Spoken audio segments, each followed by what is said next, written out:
ating paglakad sa Panginoon, we should be prudent. We should be careful. We should be more attentive.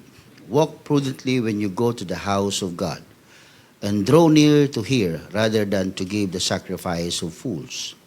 For they do not know that they do evil. They do not know, though they are inside the church, inside the house of God, they do not know that they do evil. Do not be rash with your mouth, and let not your heart utter anything hastily before God. For God is in heaven, and you on earth. Therefore, let your words be few. So I would like to teach today in the Sunday school about the question, how should believers treat the worship place? Amen. So, how do we really treat the worship place, mga kapatid? Paano ba natin tinatrato ang bahay pananambahan? Nandyan po ba kayo? Paano ba natin tinatrato ang bahay pananambahan? Ito ba'y katulad ng pagtrato natin pag tayo ay pumupunta sa SM, sa mall, pumupunta tayo sa mga magagandang lugar, mga kapatid? Ganito ba yung ating trato sa simbahan? Na para bang it's very casual, very entitled tayo, a place wherein it's just purely casual. Is it the same when we are in the office or in the church or in the school, office, ibang lugar, government agencies? Paano natin tinatrato ang gawain ng Panginoon? Paano natin tratuhin ang bahay ng Diyos, mga kapatid? O kapag pumapasok ka ba sa loob ng gawain ng Diyos, sa bahay ng Diyos, you are thinking that you are stepping into the holy ground. You are stepping not into a casual place. Yes, we are still on earth. Nakaapak pa rin ang ating mga paa sa lupa. But I would like to tell you, brethren, that where the presence of the Lord always, that place becomes not ordinary. Tuwing ang presensya ng Diyos ay nasa isang lugar, nasa isang bagay, nasa isang lugar, anything that is dedicated to God, that cause of dedication becomes unusual, becomes not ordinary, mga kapatid. So the way you treat the worship place, it reveals how that you value the presence of God. Kung alam mo na ang simbahan, ito ay lugar na kung saan ang presensya ng Diyos ay bumababa. Di ibig sabihin, kung paano mo tratuhin ang bahay pananambahan, ganyan din mo pinahahalagahan ang presensya ng Diyos. Kung casual ang iyong ugali pag nasa loob ka ng simbahan, di casual ang presensya ng Diyos sa iyo. When we say casual, you don't give special attention. You don't give value. Amen. Sa ibang lugar nga, mga kapatid, we know how to respect places eh. Pag pumunta kayo sa lugar ng ibang bahay, ng ibang tao, mag-alang kayo, maayos kayo, naghuhubad kayo ng sapatos ninyo, ng tsinelas ninyo. Kasi hindi nyo bahay yun. Well, pag ikaw ba pumupunta sa mall, naghuhubad ka ba ng sapatos mo? Ay, hindi. Bakit? Kasi that place is a casual place. Naku, kung ano po ibig ko sabihin? Subukan nyo pumasok sa korte, mga kapatid. Sa korte? Nakapasok na kayo sa korte? Pumasok ka sa korte, tapos ganun-ganun ka doon, upo niya na para nakaslouch ka, na para bang bahay mo, para bang tamad na tamad ka. Palalayasin ka doon, huhulihin ka at palalayasin ka. Palalabasin ka ng hukom, kung hindi, ikaw ay kakasuhan. Bakit? Because that place is the sala of judge. Hukom yun, kaya nga sala eh. Bahay niya yun eh. Sala niya yun eh. Kanya yun eh. Hindi ka pwedeng maingay doon. Marunong nga tayong rumispeto, mga kapatid, pag ganong lugar eh. Ano pa kaya yung lugar ng Panginoon? The God is the supreme judge of everyone. He is the supreme God. Siya rin yung pinakadakilang hukom, mga kapatid. But sometimes I sense that people or Christians, they become casual in the house of God. Napaka-casual na natin. Napaka-regular na lang natin. We don't treat the church as special. We just treat them like your office, like your school, like your bahay. Pero hindi po yan ang totoo. Kaya nga, when Jesus Christ was so angry, mga kapatid, sa Matthew chapter 21, pinagtataob niya yung mga lamesa ng mga merchants doon. Sabi niya, no, this is my house. Hindi ganito ang bahay ng Diyos. So meaning to say, may standard ang Panginoon. Meron siyang gustong ipatupad sa loob ng kanyang tahanan. So we don't treat the house of God light. Huwag niyong itrato na ang bahay ng Diyos ay parang bahay ninyo. Huwag niyong itrato ang bahay ng Diyos na parang eskwelahan ninyo, na parang opisina ninyo, na parang mall na papasalan nyo tuwing linggo. We wear appropriate dress because this is not my house. Hindi lang, kasi mga Pentecostal, mahilig sa kailangan pagpupunta sa church, naka-long sleeve. No, it's not. Standard na ng Diyos yun. Si Moses nga, palapit doon sa burning bush, pinahubad yung sandalyas niya eh. Ano bang meron sa burning bush? Ano bang meron doon? Puro bato yun ah. Nasa tuktok yun ah. Ano bang meron doon? Sa tuwing ang presensya ng Diyos ay nasa isang bagay, sabi ko sa inyo, yung lugar hindi nagiging ordinaryo. Kaya sabi niya, wag mo itrato itong ordinaryo, Moses. Araw-araw kang dumadaan dito. Madalas mo nakikita ito, pero ngayong oras na ito, hubarin mo yung sandalyas mo. This is a holy ground. Nagulat siya. So don't treat the house of God regular. Don't, mga kapatid. Maaari sa mga baguhan, yes, we cannot expect you to do the same na para bang you give reverence. Hindi ka pa sanay, hindi mo pa alam. It's okay. But for those who are already with the longer years in serving in the church, habang tumatagal, yun nga ang problema, habang tumatagal, nagiging casual eh. Nagiging familiar na. Hindi po dapat ganon. That's why Ecclesiastes chapter 5 verse 1, guard your steps. Guard your steps when you go to the house of God. Sa King James, tinan mo, guard your steps. King James ba yan? NIV ba yan, guard your steps when you go to the house of God? Bantayan mo, sabi niya. Yan, ano yan, NIV? Bantayan mo ang iyong mga lakad kapag papunta ka sa bahay ng Diyos. Mag-ingat ka, sabi niya, walk prudently, sabi niya. Kasi there is a right way or right approach kapag tayo ay pupunta sa loob sa bahay ng Panginoon. May tamang disposition. Know what is your disposition. Ay sabi ko kanina, kung pupunta ako sa bahay ni Brother Ronnie at mag-aasta ako may-ari nun, abay, palalayasin ako niyan. Pag pumunta ka sa bahay ng ibang tao, ang punta mo kagad sa rep. Ano bang maiinom dito? Ano bang makakain dito? Patingin nga ng kwarto nyo. Ang init naman sa kwarto mo, wala ka bang aircon?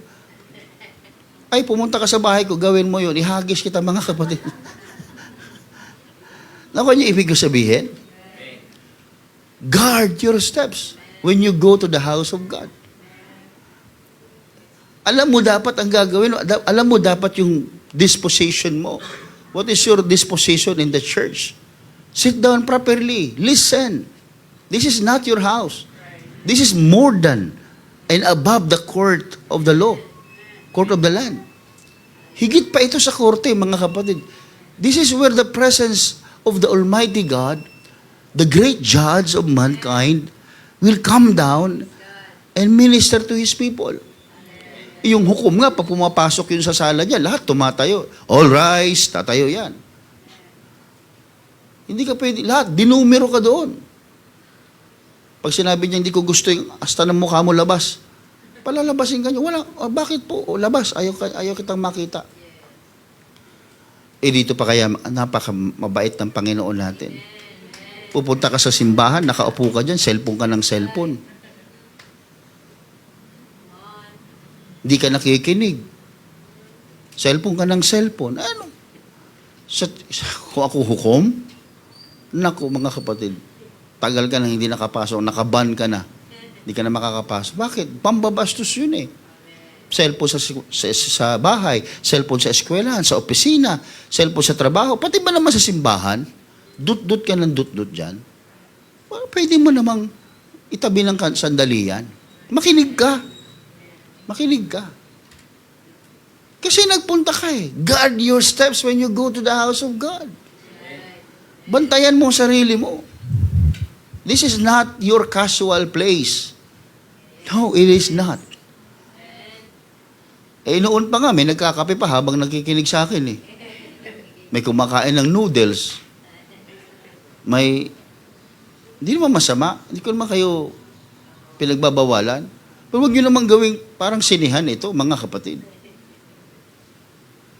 Pwede naman tayong kumain before or after eh. Ako, kung kumakain man ako, hahanap ako ng lugar na huwag lang sa CR, hindi kayo makakakain doon, mga kapatid. Guard your steps. The word guard your steps is a spiritual caution. Hindi po yan suggestion. It's a warning. It's a caution. Guard your steps when you go to the house of God. It's a caution. May babala. Bibigyan ka ng babala ng Panginoon. Kasi, when we are in the church, we should be intentional. Intention mo magsimba ka. Hindi, pupunta ka sa simbahan. Aga-aga pa mong gimising. Pagdating mo dito, matutulog ka lang. Hindi ka na dapat nagsimba, natulog ka na lang. Ako yung ibig ko sabihin, mga kapatid. Pardon me with this kind of lesson. I need to tell you this. Kasi ayoko maging casual eh. Ayoko maging casual. Ayoko maging casual sa Panginoon dahil ang Panginoon, ang ibang intention niya sa atin eh. He wants our goodness, our own good. At pero pag nasa Kanya naman, mga kapatid tayo, we should always remember that we should come to the Lord be as prepared person, prepared believer. Handa tayo. Di ba? Pagpasok dyan, kumuha ka na ng sobre. Hindi kung kailan yung giving, tatayo. Makikipag-agawan sa likuran. Walang order. Di ba? Kung kailan giving, tsaka ihing-ihi. Umihi ka na bago pumasok sa simbahan. Alam mo yung napapaghalata tayo, mga kapatid. Maging reverent tayo, maging magalang. Maging magbigay honor. Bahay niya to eh. Doon nga, hindi mo pwedeng tawagin yung judge na, psst, ano po, hindi po ganyan. Your Honor. May paggalang palagi, Your Honor, may I go out? Hindi ka pwedeng basta-basta tatayo doon, lalabas ka. Pambihira ka. Pahuli ka nun. Ito mga kapatid, hindi eh. Don't treat the house of God as yours. This is not your house. Jesus said, my house. Hindi sinabing our house. Sabi niya, my house. Bahay ko to, sabi niya. My house, my rules.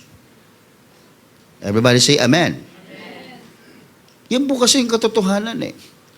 When we go to church, let us quit being entitled. Entitled na entitled tayo palagi. Hello, pinatawad ka lang kaya? Nuknukan ka kaya ng sama? Impyerno yata ang punta mo. Pinatawad lang yata tayo. Tapos papasok ka dito, entitled ka. Hindi ako kinamayan ng usher. Yung CR, walang tissue. Yung aircon, mahina. Entitled ka. Buti nga may lugar eh. Ang iba nagsisimba sa malalaking simbahan, it's not actually the church. It's not actually the message. It's the convenience, the comfort. Kung sila comfortable sila sa kanilang pagsisimba. Hindi ako magsisinungaling. Totoo naman eh. You know the doctrine that there is only one God. You know that the baptism should be in the name of Jesus Christ. Pero ba't mo gusto magsimpa doon sa mga Trinitarian na mga lalaki ang aircon, malaki ang simbahan, magaganda carpeted? Bakit? It's not actually the doctrine ang pinunta mo doon eh. Comfortable ang pinunta mo doon. Convenience ang pinunta mo doon. O di, pipikit ka na lang, ikukompromiso mo yung katotohanan, ikukompromiso mo yung doctrine, kasi gusto mo ng convenience. Unahin mo convenience, sige. Doon sa impyerno, walang convenience doon. Hindi ako nagbibiro mga kapatid. Doctrine, when we talk about doctrine, sabi ko sa inyo, gawin nyo na lahat, pero pagdating sa doktrina, akin yan.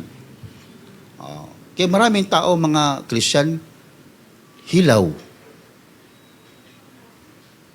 Kristiyanong hilaw. Hilaw na hilaw. Ang gusto lang sa simbahan ay convenience. Hindi nila ginugusto, malaman niyang katotohanan. Hindi na pupunta sa simbahan, wala namang dala. Nagdala ba kayo ng notebook nyo? Nagdala ba kayo ng ballpen nyo? Nagte-take note ba kayo? May Bible kang kaisa-isang Bible, kinalimutan mo pa. Linggo kaya? Kasi ang plano mo, hindi talaga magpunta sa church. Ang plano mo, after ng simba, magmumul ka.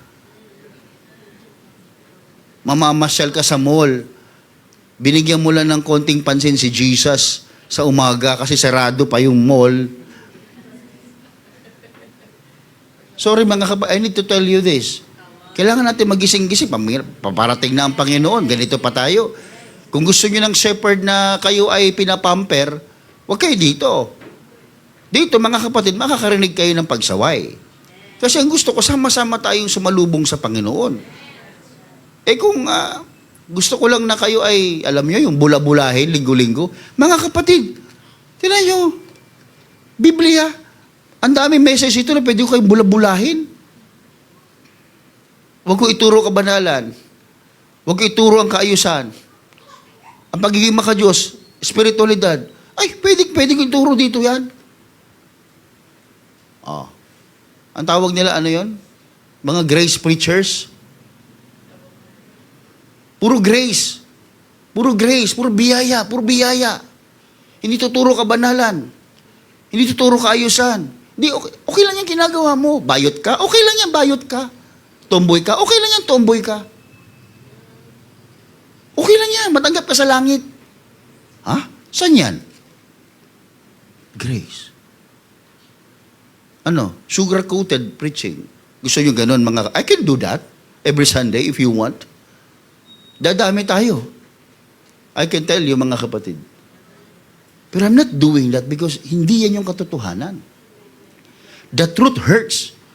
Ang katotohanan, nakapagpapalaya. Masakit ang katotohanan. Pero pag tinanggap mo, malakakalaya ka. Kaya tinuturo sa atin ito be prepared when you go to church. Be reverent. Because the truth is, worship is not just about activity. Worship is about attitude. Ang attitude ba nasusuot? Ang attitude ba nabibili? Per kilo ba yan? Pabili nga ng 1 kilong kabaitan.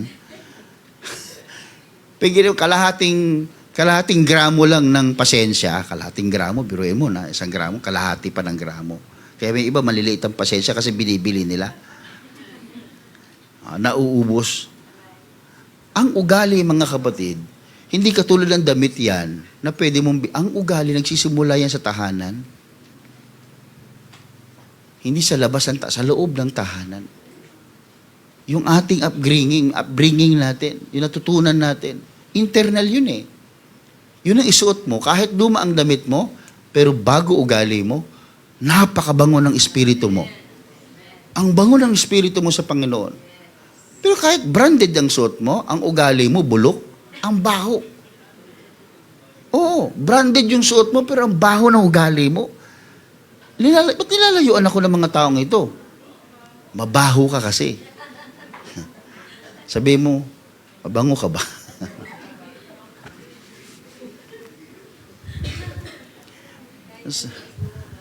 So the text told us that people have external worship but without internal reverence. Yung binasa natin sa 5:1, mga kapatid, hanggang 2 ng Ecclesiastes, lumalabas na meron silang pagsamba. Pero wala silang internal na paggalang o reverence. We must understand that the worship place is a consecrated place. Consecrated place. Ang simbahan ay lugar na banal. Tanggapin mo man o hindi, but that is the truth. Yan ang katotohanan. Kaya nga sa Exodus chapter 3 verse 5, as I mentioned kanina, sabi ng Panginoon kay Moses, "Do not draw near this place," sabi niya kay Moses. "Take your sandals off your feet, for the place where you stand is holy ground." Ano ba yung holy ground? Pambihira, puno lang naman yun, na parang ganyan, no? Puno lang. Puro lupa yun doon, mabato. Pero sabi, that is a holy ground, sabi ng Panginoon. Hubarin mo yung sandals mo. This is my house. Ay kaya ka sa bahay niyo, mga kapatid, pag may bisita, di ba, nagdadalawang isip yan, magtatanong yan, pwede ko ibasok yung tsinelas ko? Kasi alam niya, your house, your rules. May mga tao na maselan sa bahay nila. Hindi talaga nakakadapo ang ipis doon. Kahit langaw, ayaw padapuin doon eh. Kaya kung ugaling ipis tayo, hindi tayo makapasok doon. Kaya bago pumasok, magtanong muna. Ay, sir, hubarin ko. Okay, huwag ka na magtanong. Kunwari, akma mong huhubarin. Kasi pag hindi niya ipahuhubad yan, sasabihin niya naman sa'yo eh. Pero kung habang nakatingin siya sa'yo, tapos hinuhubad mo, hindi wala siyang sinasabi, ihubarin mo talaga. Kasi bahay niya yun. Sabi ng Panginoon kay Moses, "Moses, bahay ko to. Hubarin mo yan, sandals mo. My house, my rules." Hubad siya. Hindi ordinaryong ground yun. Hindi ordinaryong lupa yun. It becomes special. It becomes extraordinary because of the presence of God.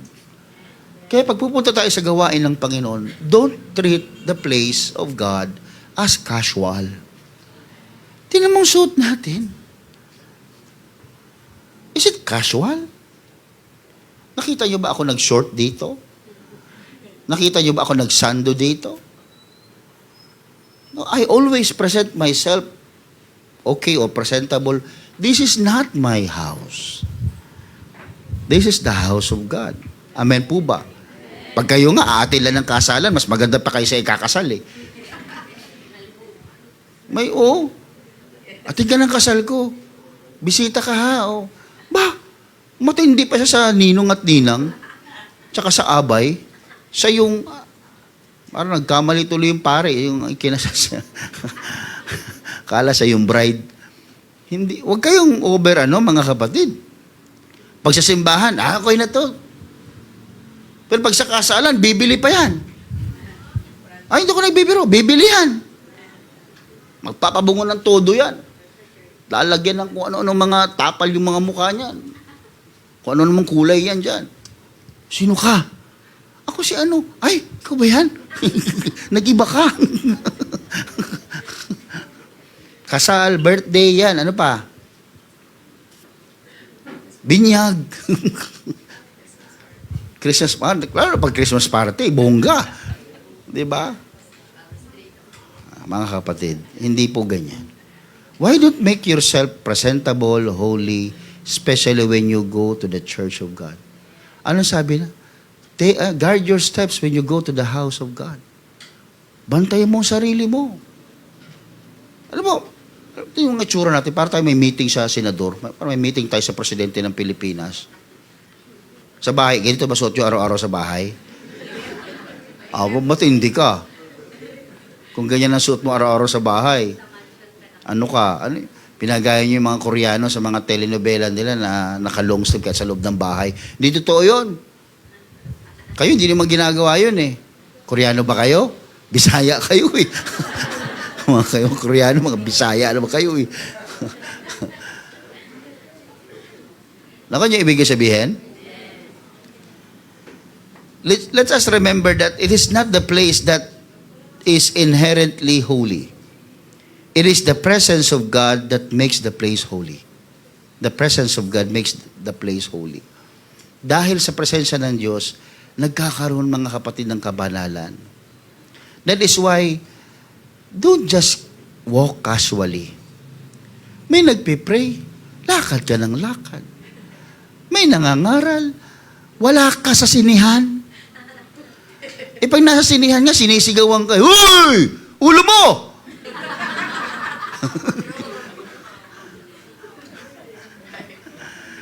Dito pa kaya, don't just walk casually, don't be careless. Nasa loob ka ng simbahan eh. Gawain to ng Diyos oh. Diyos, hindi tao. Gawain ng Panginoong Diyos ito. Huwag kang maging distracted. Yung parang, minsan, nangangaral ng pastor, nangangaral ka rin sa katabi mo. Alam mo yung sinasabi ni pastor, totoo yan. Alam niyang totoo, pero tumahimik ka, isa lang mangangaral sa simbahan. Mamaya ka na mag-preach. Sa labas naman, tahimik mo, di ka naman nagsishare. Pag sa simbahan, daldal mo. Doon sa labas ka magdaldal. Naku, niyo ibig sabihin? Kaya nga, binibiro kayo minsan, pag bago ako mangaral, sabihin mo sa katabi mo, wag mo akong kausapin. Wag mo akong kausapin. Maya-maya, nag-uusap na. Ano yung sinasabi ni pastor? Tama yan. Grabe yan, oo. Mas malakas pa yung boses niya sa nakaka-distract. Tandaan natin, this is a holy place. You are stepping into the consecrated place. When you come to the church, always remember, you are in a consecrated place. Pangalawa, worship place has a divine purpose. Yung sinabi natin sa Matthew chapter 21 kanina, sa verse number 12, then Jesus went into the temple of God and drove out all those who bought and sold in the temple and overturned the tables of the money changers and the seats of those who sold doves. And he said to them, it is written, my house, talagang diniin niya, my house shall be called a house of prayer. But you have made it, ginawa niyong den of thieves. Pag sinabing den of thieves, ano yung kuta ng mga magnanakaw. Walang pagnanakaw na ginagawa sa loob. Ang ibig niya sabihin. Pag sinabing den of thieves, hindi doon ginaganap yung pagnanakaw. Doon nagtatago ang magnanakaw. Amen. Ano nanakawin mo doon? Pare-pares kayong magnanakaw. Sige nga, kung lahat tayo dito magnanakaw, di bantayan tayo. Akin yan. Huwag mong galawin to. Wala kang mananakaw doon. Kasi lahat kayo magnanakaw. Hello? Pero taguan ng magnanakaw. Sabi, you have made it den of thieves. Lugar. Tambayan. Diba? Wala naman nagnanakaw nung oras na yun. Pero ayaw ng Panginoon kasi that's that mentality, that's the spirit the people is having. Baga yung simbahan naging tambayan na lamang, hindi na ko-correct yung mali nila. Kaya sabi ko nga, kung gusto mo maghanap ng simbahan na comfortable, yung komportable, convenient ka, hindi ka sasawayin sa mali mo, hindi po ito yung church. Sorry po. Hindi po ito yung church para sa iyo. Ang church para sa iyo, doon sa mga grace preachers lang. Every Sunday, grace of God lang palagi. Hindi ituturo doon yung pagsaway, hindi ituturo doon yung ayaw ng Panginoon. Kung anong inuugali mo, sasabihin sa'yo, sige, tuloy mo yan. Tuloy mo yan. Doon, malaya mga kapatid. Hindi ka sasawayin sa pananamit mo, sa ugali mo. Lahat ibibigay sa'yo. Doon po yung simbahan na para sa mga taong gusto ang convenient. Pero I am proud of this church. Kahit na ito, babarong-barong lang. Hindi ako nagbibiro mga kapatid. Kahit ito maliit at babarong-barong lang, at sawa na kayo sa itsura nito, Pero marami na pong buhay ang binago sa simbahang ito. Maniwala kayo mga kapatid, marami na pong tao na bago ang buhay sa lugar na ito. It's not because of the lugar. Ako gusto ko tanggalin itong posting ito eh. Kahambalang dito eh. Hindi ko tuloy makita si Tunet dito. Oy, ano? Hindi ko makita yung mga tao dyan eh. Oh. Andiyan na si Maria. Oh. Praise God. Hallelujah. Kita ko na siya. Tago pa sa akin. Oh. Pero, tayo magawa eh. Hirap kayo humanap ng lugar. Eh kung milyonaryo lang ako eh. Oh. Milyonaryo naman ako. Naniniwala kayo? Yes! Ha, kala nyo ah. Hindi nga ako, milyonaryo ako. Di kayo hindi naniniwala? Gusto nyo maniwala? Punta kayo sa opisina. Pakita ko sa inyo record ko. Million. Ayaw na ba? Talaga, pastor niyo mukhang sinungaling, no? Talaga. Sige, huwag kayo maniwala. Sige. Buti na yun, di kayo naniniwala. Sinaniwala kayo, utangan niyo ko. Okay. So, Jesus is so observant. Observant siya kung paano gagamitin yung house niya, yung temple niya. Kaya pagpasok sabi niya, ba't binagtitinda dito ng kalapati? So, ba't may networking dito?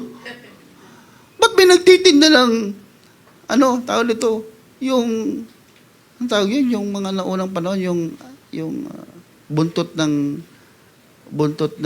pating, ano yun? Hindi. Yung ginagawang yung iniinom.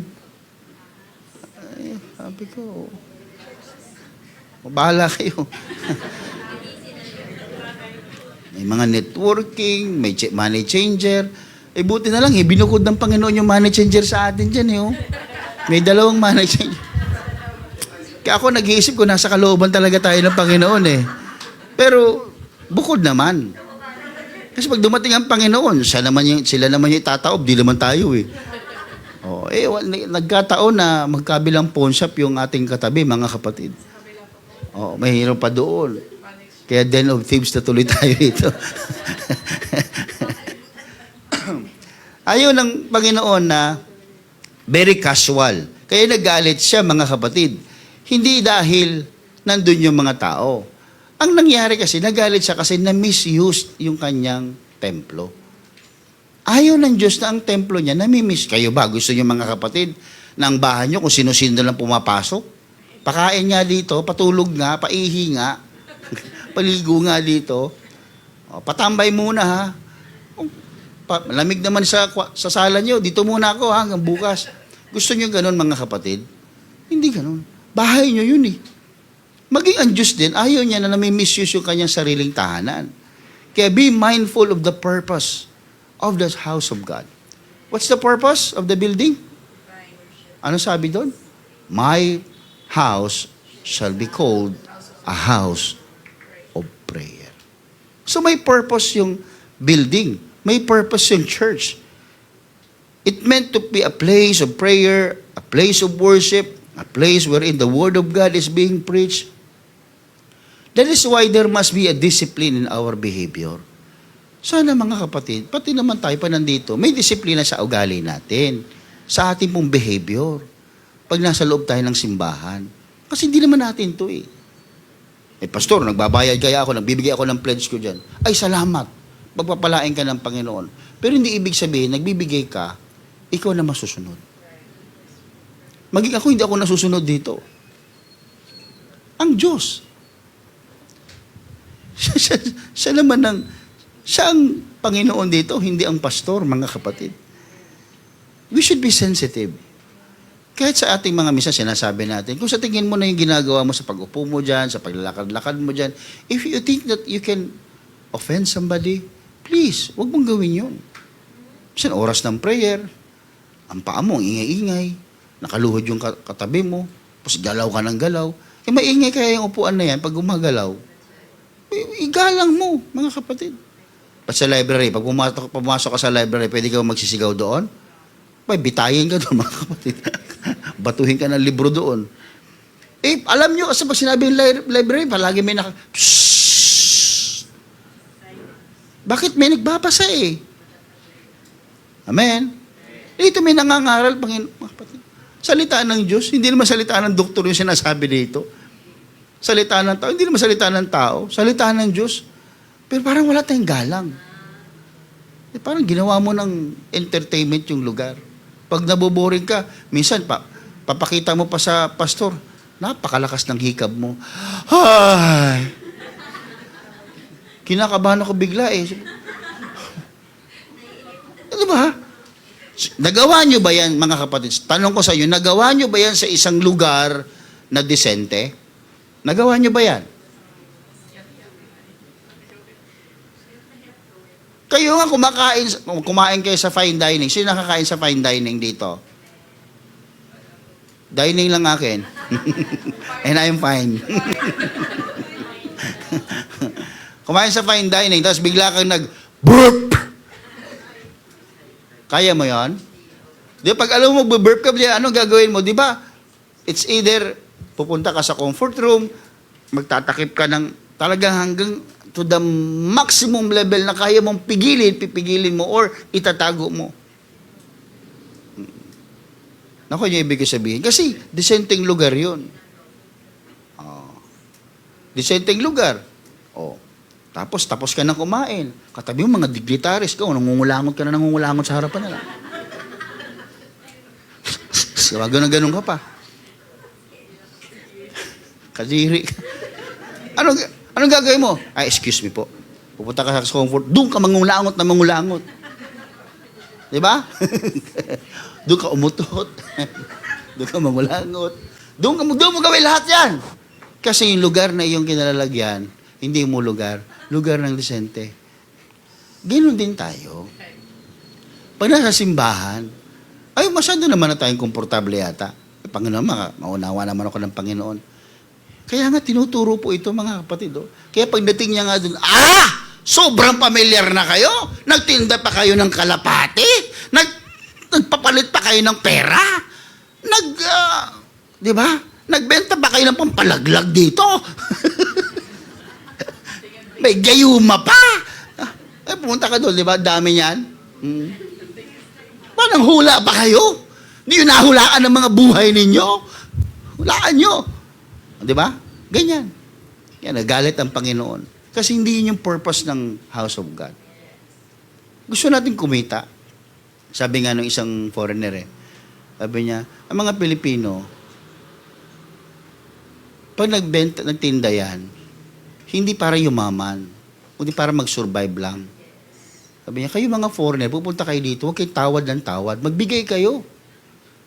Yung sa inyo doon, isang kain nyo, $10. Magkano $10 sa Pilipinas? Ha? Tapos tatawaran mo pa dito, bibili ka na nga lang ng fishball, tatawaran mo pa, tusukin ko yung mata mo dyan. Bumalik ka sa bansa mo, kung makakita ka ng fishball na mura. Diba? So, tama yung sinabi niya. Pag pupunta ka sa isang lugar, be a blessing. Amen po ba? Maging blessing tayo.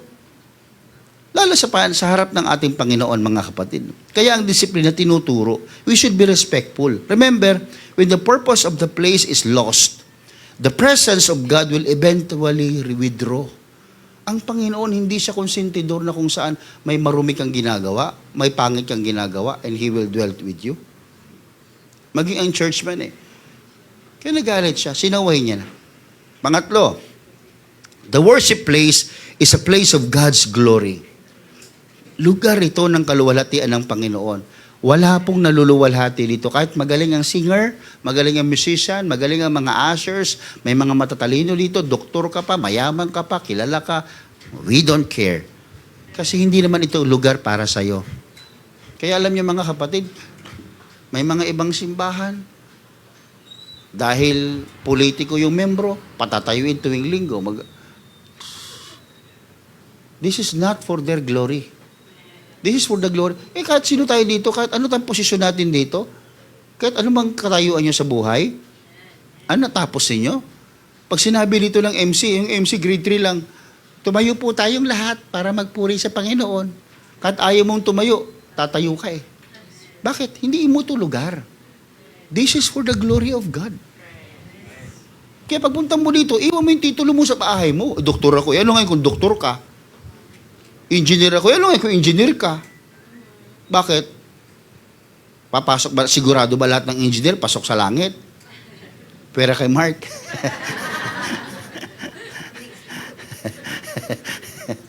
Hindi naman lahat ng abogado pasok sa langit, Hindi yung may posisyon lang. This is for the glory of God. 2 Chronicles 7:1 says, when Solomon had finished praying, fire came down from heaven and consumed the burnt offering and the sacrifices. And the glory of the Lord filled the temple. And the priest could not enter the house of the Lord because the glory of the Lord had filled the Lord's house. Tingnan nyo, yung church ay para sa glory ng Panginoon. So, sinasabi sa atin mga kapatid that God chooses a certain place to manifest His presence. Mga kapatid, hindi ko mo maraming tao nandun ang presence ng Panginoon. Namimili ang Diyos na kung saan ang presensya niya ay magmi-minister. Ang Diyos naman nasa lahat ng dako. Theologically speaking. Pero when yung center of His activity, nandun yung grace of God, yung blessing of the Lord, hindi yun kung, maraming tao, pupuntahan ko doon, sakto-sakto, maraming tao, ano mo ginagawa? Nagsasabong. Alam nga namang i-bless ng Panginoon yung mga yon, mga kapatid.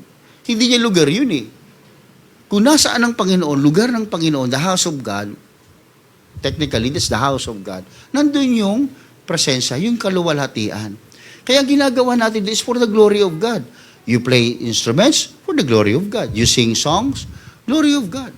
Magte-testify ka ng glory of God. Iko-correct po natin yung mga testimony na kung saan ang gustong palabasin, magaling tayo. Ay, wag ka nang umakit dito sa pulpito. Kasi sinasabihan ko yung mga kapatid natin, pag magte-testimony, tanungin ang testimonya. Kasi baka mamaya, glory to me na ang nakalagay dito sa pulpito sa kanya. Alam niyo mga kapatid, nag-exam ako. Grabe, napakadali. Alasan yung kaluwalhatian ng Panginoon doon. Talagang, pinupurot pa si Lord. Talagang napakamabiyaya talaga ni Lord. Napakabuti ni Lord. Biruin mo, hindi ako nahirapan doon sa ano.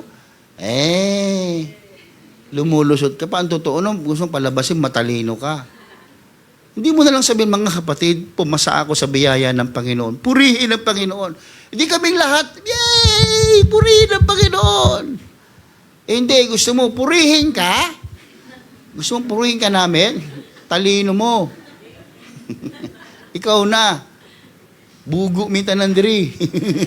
Ikaw nang matalino. Hindi ganon. Do not come to church to observe. You come to encounter. Diba? Don't come to the church to, sabi diyan, to observe. Punta ka dito para mag-encounter, mga kapatid. Hello? Hindi yung maghapon, umaga hanggang tanghali tayo, nakahalukip-kip ka dyan. Alam mo yung halukip-kip? Ano ba ang halukip-kip, mga kapatid? Ang ibig sabihin yan, ialisin nyo yung except nyo sa nilalamig. Hindi ka interesado. Tinuturo naman sa eskwelahan to, Kayo, tinuturo naman sa eskwelahan to, Alam niyo, effective listening, effective communication, kasama yan. Sa effective communication, yung mga inyong mga ganyan, pag ako nakikipag-usap sa inyo, ginanunan mo ako, may ibig sabihin yon. Hindi man ako nagsabi nun, siyensya ang nagsabi nun, science ang nagsabi nun.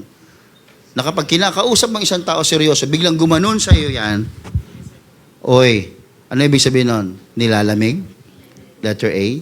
Letter B, hindi interesado. May quiz ka na tuloy sa isip mo O wala siyang pakialam sa sinasabi mo. Hinihintay lang ng lalapit sa kanya para ma-distract ka. Nung lumapit sa isa, nandito ka pala. Wala na. Iniwan ka na. Wala sa interest sa'yo. Things like that. Be reverent, mga kapatid. It is God speaking to us, not men. Sa oras ng altar calling ha. Pag sinabing altar calling, pinalalapit tayo sa altar ng Diyos. Tapos gaganunan mo siya. Mga kapatid ko, ang Diyos na ko. Kung ako ang Diyos, tinanggal ko yung mga braso mo dyan. Lipat ko yan sa paa mo, maging 4 na yung paa mo. Joke lang. Nagjo-joke lang ako mga kapatid. Hindi naman ganoon ang Panginoon. So, when you come to church, you should come with expectation. You should come with hunger. You should come with anticipation. Don't come in a routine. Ay, linggo na naman. Alam mo, pag ganyan, uupo na lang yan dyan, tapos naghihintay lang yan ng ano. Pag ano sinabi ng MC, tayo siya, upo siya, tapos wala siyang participation. He's just there. Nandun lang talaga siya. Upo lang siya, lagay siya dyan. Tapos uuwi na siya. Walang encounter, walang expectation, walang hunger. Alam mo yung tao, mga kapatid, pa nagsimba, alam mo yung baon niya, expectation, alam mo yung uhaw niya, makikita mo, ako nakikita ko mga kapatid hindi nyo man sinasabi Yung after I preach sa pulpit to mga kapatid, tapos na tayo, naglalabasan na kayo, nakikita ko yung kaya mga itsura nyo kung kayo ay fulfilled. Bakit? Anong tawag doon ay discernment? Binigyan tayo ng Diyos ng discernment, spirit of discernment. Nadidiscern ko kayo. Nadidiscern nyo yung iba. Kayo nga, nadidiscern nyo Gumaganon-ganon sa inyong tao. Ay, mangungutang to. O, di ba? Alam nyo yun. Discernment ang tawag doon. Discernment. Nadidiscern nyo yung tao, di ba? Alam nyo yung ibig sabihin ng mga gesture, yung mga, ano nila, nakikita nyo yun. Yung body language. Sa atin naman dito, mga kapatid, ako naman, espiritu. Mayroong gift of discernment kaya. Nadidiscern mo yung tao kung may mabigat siyang dala-dala sa buhay niya. Nakangiti siya, nakikipagkwentuhan siya, ang daldal niya. Pero pag tiningnan mo siya, kasabihin ng Panginoon, may malalim na problema yan. Hindi padidiscern sa'yo ng Panginoon yun. Sino dito may gift of discernment? Pero ba? Nadidiscern nyo? Yung, iba yung discernment nyo, pangungutang yung ano niya Sabi mo, 15 ngayon. Lumalakas ang discernment dati pag 15, yan, katapusan, ayan. May mga dati mga kapatid, nung ako ay nakatira dito sa Pilar, nagpa-pioneer pa lang, may mga bumibisita sa akin mga kapatid sa bahay. Kasi doon naman ako nakatira sa simbahan dati mga kapatid minsan araw ng Huwebes, Biyernes, yan. Tapos, minsan, nakikipagkwentuhan sila doon sa bahay. Wala man ako may alok sa kanila. Sabi ko, Lord, bigyan mo nga ng discernment to mga taong ito. Pupunta sila, Biyernes. Sabi nga nilang iba, pag Biyernes, munggo na ulam totoo yun. Hindi lang pag Biyernes, hanggang Linggo po ng umaga yun. Kaya na sinadyang magmunggo ng Biyernes kasi hanggang Linggo na ng umaga yun. Pumunta kayo Lunes. Yan. Pastor, pwede makipagkwento. Lunes, punta kayo. Kaya lang, wala ako palagi pag Lunes. Star Plus, busy rin siya, naglalaba, gano'n. Walang araw, mga kapatid. Pero biro lang. So, please discern, mga kapatid. Pang-apat, the worship place demands right conduct. Right conduct. Tama ugali, mga kapatid. Kaya sabi ng Ecclesiastes kanina, guard your steps. So bago ka pumasok, examine mo yung heart mo. Diba? Lord, galit ako nung nakarang araw. Kanina, Lord, galit ako. Lord, kailangan kong ipasuri sa itong puso ko, Panginoon. I-examine mo ako, Lord. Panginoon, patawarin mo. I-align mo yung isip mo, hindi yung disturb ka. Nandito ka nga physically, pero kung ano-ano yung mga kinikwenta-kwenta mo sa isip mo. Mamaya kasi sale kasi sa SM. Pag meron kang smack card, ako 20%. Ay, magbili ko na lang siya ng ganito. Kwenta-kwenta ka na, Grabe. Mabilis pa naman ang mga isip natin pagdating sa pera, mga kapatid. Totoo yan. Kahit ang tao hindi nakatapos sa pag-aaral, pagdating sa pera at paggasta, matalino. Alam niyo sa ibang bansa, mga kapatid, pag nakapunta ka sa ibang bansa, tuwing bibili ka, gumagana yung mathematics mo. Kasi kino-convert mo kagad sa peso. Kano to? $5? Naku, bugira. 20 lang sa amin yun Hindi ka nabibili. Kaya, may automatic, tapos minsan, may dala ka talagang cellphone, kukwentahin mo. Kaya kala mo, yung meron kang may $100 ako. Ayos to, $100. Pwede na to. Pagdating mo doon, $100 mo, ay, ibang-iba mga kapatid. Dito, pag may $100 ka, magkano ba yan $100? Ha? 5,000? Oh, di ba? Pag mong 5,000, naku, pag may 100 ka binigyan ka dito, sa Pilipinas ka binigyan, ha? 100. Wow! Yun. Doon mo ibigay yan. Sa Amerika. 100. Ay? 100. Kulang pa yun mga kapatid eh. Kaya, iba. So, align your mind, focus your spirit. When you are in the church, focus your spirit sa Panginoon ang ating focus. Amen po ba? You are not just going to church, you are approaching God. Lalapit ka sa Diyos. Kaya handa mo ang sarili mo. Eh yun nga lang, pupunta ka lang sa importanteng tao, naghahanda ka eh. Di ba? Naghahanda ka. Ayos ka, bis ka ng maayos, nagpapabango ka, kasi makikipag-usap ka eh. Pero ito, mga kapatid, Panginoon natin, lalapitan natin, oh. Kaya please, it demands right conduct. Tama ugali pag nasa loob ng simbahan. Yung gusto ko mga kapatid, ang mga UPC Care Saints, pagdating sa usapin ng gawain, napapansin kaya yan ng ibang simbahan. Pag konferensya, araw ng pangangaral, konferensya, may tayo ng tayo, lakad ng lakad. Parang, tapos, ang ingay-ingay, conference sa conference. Ako mga kapatid, particular ako, tinatanong ko, anong simbahan yan? Kanino yan? Sinong pastor yan? Kasi, ang ugali naman, ay tinuturo sa loob ng simbahan yan eh. Tulad dito, kung hindi ko tuturo sa inyo to, sa mga konferensya, para kayo mga nakawalang, yes! Konferensya na! Magwala-wala na tayo dito!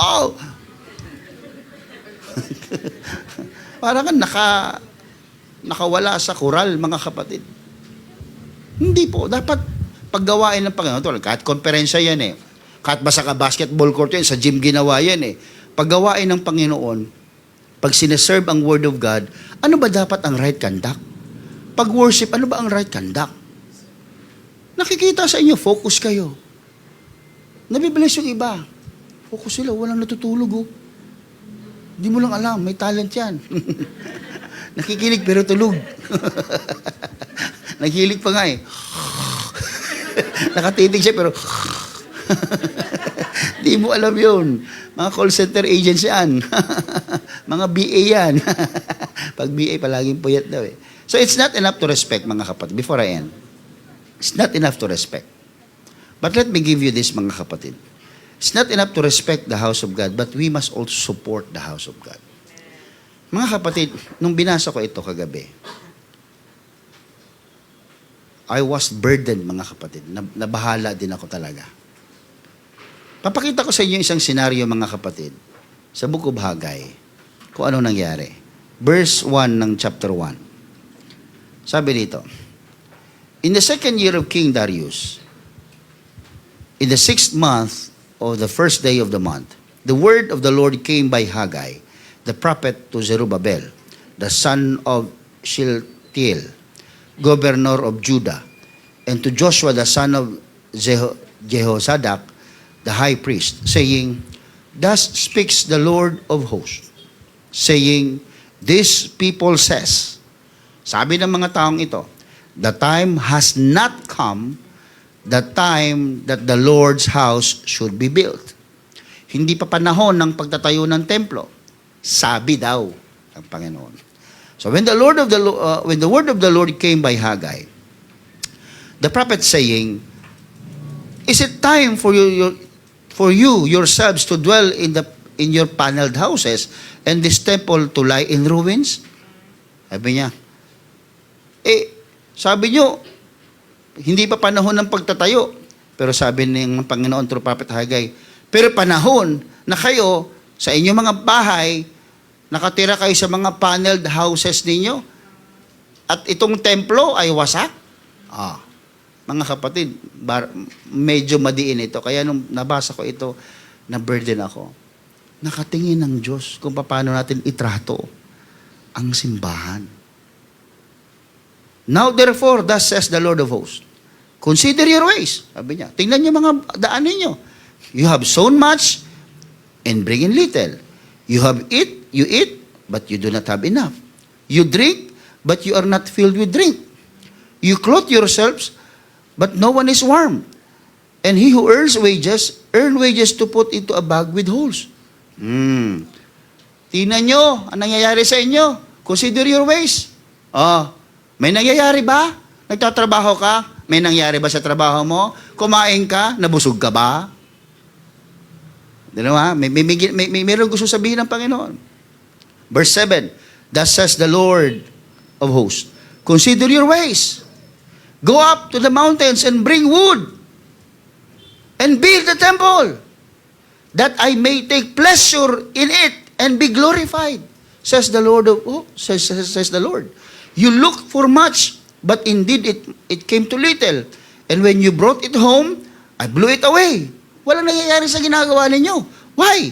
Says the Lord of hosts, because my house that is in ruins, while every one of you runs to his own house. May bahay ka, ang Diyos wala. Ganda ng buhay mo, ang templo mo warak. Therefore, the heavens above you withhold the dew, and the earth withholds its fruit. For I called for a drought. Nagtawag ako ng tagtuyot on the land, and the mountains, on the grain, and on the new wine, and the oil, on whatever the grounds bring forth, on men and livestock, and all the labor of your hands. Mga kapatid, nung binasa ko ito, para akong dinaganan, mga kapatid. Kung hindi ko ipapaalam sa inyo to, dala ko to. Pero I need to let you know that God is concerned in the way how we treated His house. Alam niyo yung panahon na ito? Ito yung panahon na kung saan tapos na yung Babylonian exile. Pinabalik na sila sa Jerusalem. Pagbalik sa Jerusalem, mga kapatid, pinagtayo na sila ng templo. I-rebuild ang temple. So, nag-build sila, mga kapatid. Ang daming mga hadlang, ang daming mga challenges. Tumigil sila. Buti sana kung 1 linggo lang sila tumigil Alam niyo ilang taon silang tumigil? 16 na taon silang tumigil. At buti sana kung yung pagtigil nila ay naghanap sila ng pagkakataon na ma-rebuild ulit. Alam mo, sa 16 na taon, tumigil sila dahil marami daw pagsubok. Pero alam niyo, naitayo nila, paneled house nila. Mga bahay-bahay nilang magaganda, magagara. Ang issue dito ay hindi yung supply. Ang issue dito ay na-misplace na yung priority. Nagtayo sila ng kanilang mga bahay, in-improve nila yung kanilang pamumuhay, nag-focus sila sa sarili nilang comfort, pinatibay nila yung kanilang pamumuhay, pero yung kanilang templo ay hinayaan nilang hindi tapos. Yung templo, hinayaan nila at pinabayaan, inabandon na nila, wasak. Anong sabi ng verse 4? Is it time for you yourselves to dwell in your paneled houses? Paneled, ha? Pag sinabing paneled, finished, decorated, comfortable, and well-developed homes. So, ibig sabihin, they were investing in luxury for themselves while they neglect the house of God. Mga kapatid, I need to tell you this. If we are sitting comfortably in our homes, and yet you are a believer of God, nakaupo ka komportable sa iyong tahanan, pero alam mo na ang gawain ng Panginoon ay naghihirap, napapabayaan. Pero ikaw komportable kang nakaupo sa air-condition mong kwarto. Lahat ng kailangan mo nandoon, malinis, maayos. Pero yung gawain ng believer ka ha, mananampalataya ka, pero ang gawain ng Panginoon, hinahayaan mong maging kawawa. Anong sabi ng Panginoon? Consider your ways. Uutusan niya ang drought. Uutusan niya, wala kang magiging saysay ang buhay mo. Because you let the work of the Lord ruined, still in ruins. Kaya sabi dito, verse 4 is a divine confrontation. Kinumpronta sila ng Panginoon. You have time for yourself, but not for me. May oras kang gawain yung bahay mo. Pero hindi ko naman sinasabi, ikaw lang gumawa niyan. All of you, Israelites. Kaya tulong-tulong. Sa loob, alam niyo mga kapatid, kung titingnan mo yung Jerusalem, alam pinakamalaking area doon? Pinakamalaki templo. Tingnan mo sa history. Kung ang portion niya ito, ganyan ang portion ng templo. Yung mga iba maliliit na lang, ang malaking portion ng templo. Bakit? Center of worship kasi yun Sinasabi ng Panginoon sa kanila, ito yung sentro nyo. Ito yung bigyan nyo ng pansin. Bahay ng Panginoon. Kaya tinan nyo mga kapatid, saan yung iba mga Hudyo na sa iba't ibang lugar. Pero pag sinabing worship, pupunta lahat yan sa Jerusalem. Yun yung sentro ng worship Nandun sila nakatuon So, may resources para sa sariling comfort, may resources para sa stability nila, pero yung bahay ng Diyos walang stability. Uuga-uga. Para tayo dito, uuga-uga. Diba? Pag hindi tayo nag-pledge, patay. Pag hindi tayo nagbigay ng pledge natin, walang kuryente. Tayo nagbigay ng pledge natin, hindi tayo makabayad ng upa. Uuga-uga. Mga kapatid, binabasa ko to, na ako, na hurt talaga ako mga kapatid. Okay, let us be clear in this mga kapatid. Maging klaro lang tayo. God is not dependent on the structures. Hindi dependent ang Diyos sa building. Ang Diyos nag-i-expect siya na ang kanyang mga anak ipaprioritize ang gawain higit sa kanilang personal na comfortability. Everybody say amen. Ayoko nang balikan yung yung isang verse sinabi doon. Consider your ways. Tinan niyo mga kapatid. Verse number 6. You have sown much and bring in little. You eat, but do not have enough. Kaya tinan niyo nangyayari sa buhay niyo, sabi ng Panginoon sa kanila. Tinan niyo nangyayari sa buhay niyo.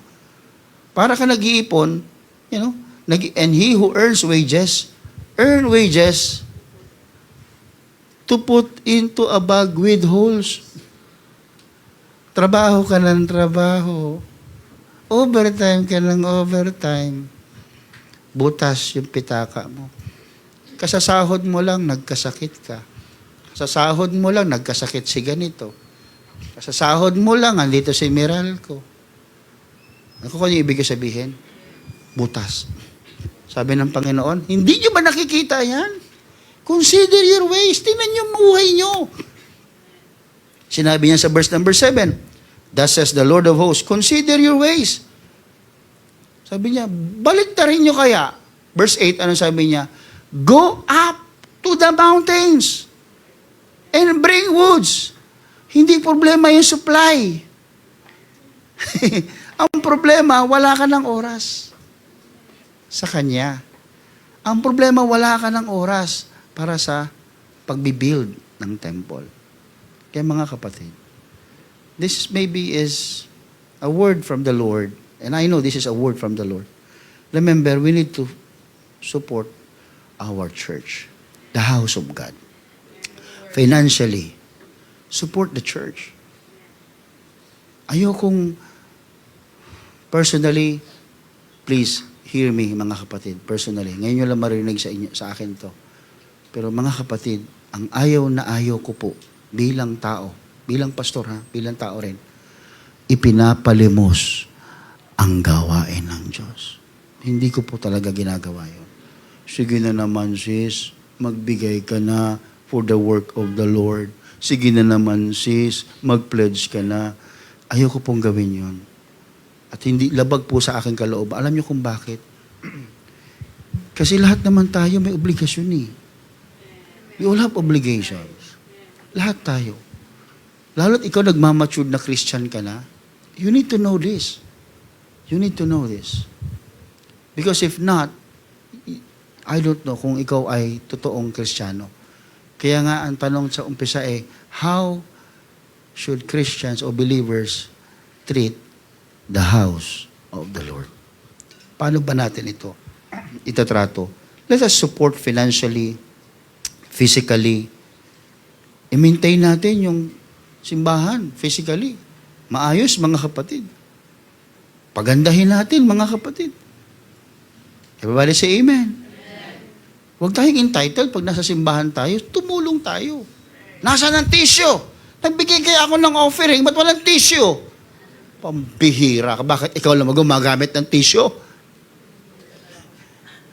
Diba? Mga bagay na, sige, mag-grocery tayo.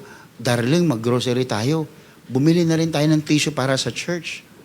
You make your church as your, diba? Your own. Diba? Yung worker doon, nakakakain pa kaya ng corn beef. Sige, bilhan natin ng corn beef. Ay, wag na. Si Paulo lang kakain nun. Joke lang. Nagtalo pa sa isip eh. Wag na, si Paulo lang kasi kakain nun. Hindi. Kakain niya. Bawal kay nanay yung corn beef. Oo. Physical support. Tulungan natin. Alam niyo mga kapatid, ang Sunday school teachers natin, kawawa sila. Para sa may mga anak, let me tell you this mga kapatid ha. We are in the church. Kaayusan lang po. Please, huwag kayong magagalit sa akin. Kaayusan lang ito ha. Pag nasa church tayo, when we bring our kids into the church, let us be reminded, Sunday school teachers are not babysitters. They are teachers. Hindi po sila babysitter. Pag may nangyayari sa inyong mga apo, sa inyong mga anak,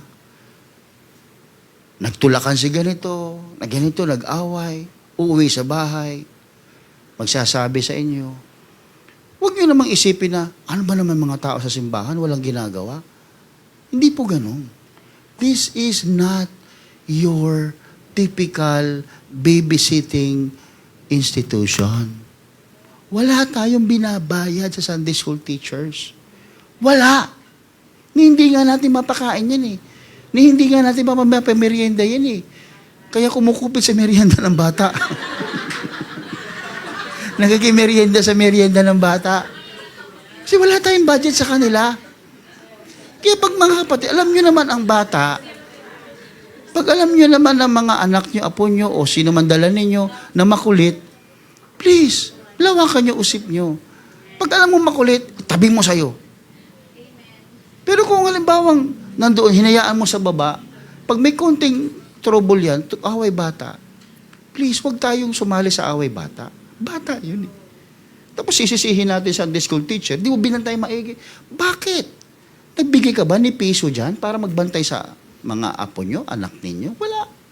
This is not a babysitting institution. Kasi kung ganun lang, maniningil ako dyan. Sisweldohan ko yan. So, lahat, sige, pagagandahin ko yung lugar. Ayusin natin. Pero maniningil ako.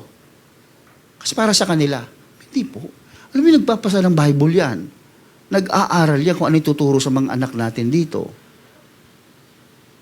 Manghihingi pa sa mga leaders yan. Pengi pa merienda ng mga bata. Hindi naman kayo hiningan ah. Hiningan ba? Jollibee pa yan. Pag si Mikey, Jollibee pa yan. Pag si Mikey ang si Gian, McDo naman, Pwede mo yan. Ako minsan lang tayo makakain ng Jollibee.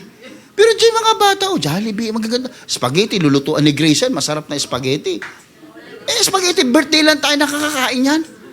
Pero yung mga anak natin dito, hindi humihingi sa atin yan. Hindi humihingi sa inyo. Oy, 3 anak mo dito, penging 1,000. Walang ganon, di ba? Punta kayo sa SM. Punta ka sa SM, 1 oras ang iwan yung bata doon, magkano? 780. Pag laruin lang nila, pag may medyasin nila yan, hindi na sila magbabantay. Dapat may kasama pang isang adult sa loob na magbabantay. Pero mabayad ka pa, magbabantay ka pa. Dito mga kapatid, pinakain ka na, tinuruan na ng spiritual. Papa may konting trouble, sisisihin yung Sunday school teacher. Mahiya naman po tayo. Hindi po ugali ng Kristiyano yan. Hindi ugali ng Kristiyano yan. Let's behave in the church. This is not your house. Jesus said, my house. Kanya yon. His rules. My house, my rules. Please, gumising tayo. Masyado tayong entitled mga kapatid eh. Entitled, para bang Para bang meron kang something that you can brag to the Lord. Lord, give me all the entitlement. Gawin mo sa akin ito. I warn you, brethren, under the unction of the Holy Spirit, sawayin ka ng Diyos. Sasawayin ka ng Diyos. If you will not change your attitude in the house of God, the way how you treated the house of the Lord, sasawayin ka ng Diyos in the name of Jesus. I warn you. I am not a prophet, but that is a warning. Maaalala mo isang araw, if you will not change your attitude about it, maaalala mo, na dineclare ko ngayong araw na ito, mga kapatid, that God will do His best to give you the lesson. Amen. In Jesus' name. Clap your hands to the Lord. Amen. So let's support the work of the Lord. Everybody say amen. Sapagkat ang totoong mananampalataya does not only worship in the house of God, they participate in sustaining the work of the Lord. Sabihin mo sa katabi mo, bahay ito ng Diyos.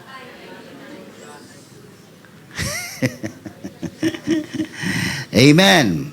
Huwag natin kalimutan, mga kapatid, that the church is not just a place you to go, but it's a place where God transform your life. Let's all stand in the presence of the Lord. Come on, let's clap our hands to Jesus. Give Him all the glory. This is the house of God, and all the glory must be to the Lord.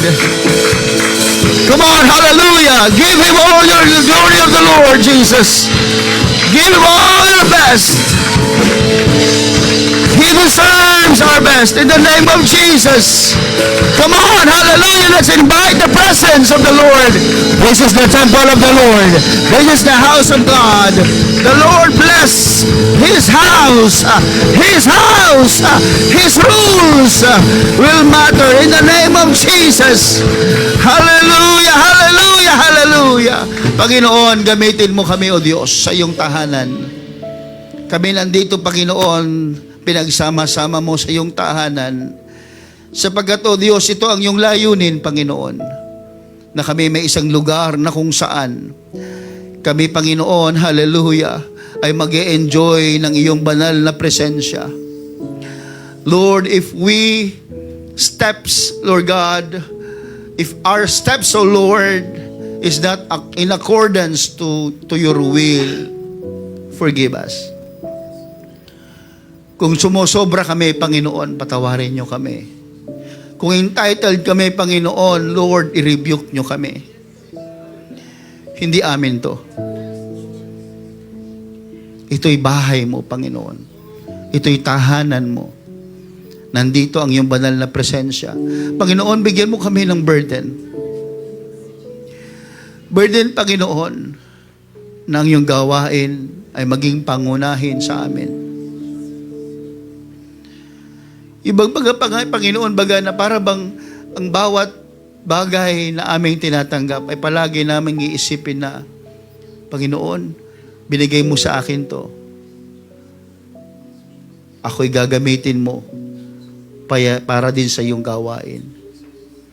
Lord, give us that kind of heart. Isang klase ng puso, Panginoon, na kaya po namin, Panginoong Jesus, bigyan ng pangunahing pansin ang iyong tahanan. Panginoon, huwag mo kaming sumpain. Huwag mong utusan ng tagtuyot, Panginoon.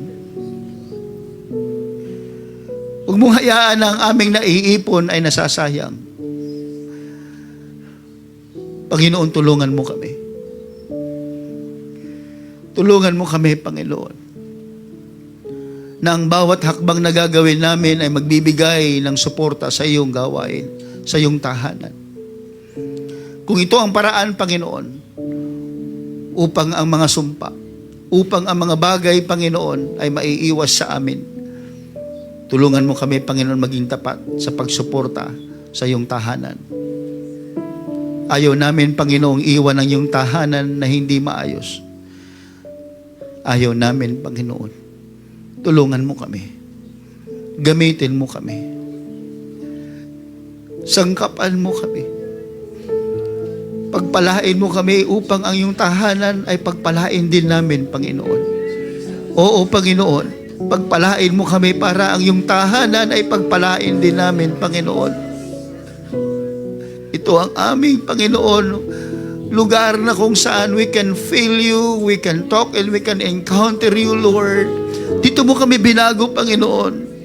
Dito mo kami pinuspos, Panginoon. Dito namin na-realize ang aming buhay, Panginoon. Dito namin nakita ang halaga, Panginoon, ng pananampalataya. Kaya, O Diyos, tulungan mo kami na maging pagpapala din sa iyong tahanan. Purihin ka, Panginoon. Bless all the people today. Bless all who believes in the word of the Lord. In Jesus' name I pray. Amen. Clap your hands to the Lord. Hallelujah.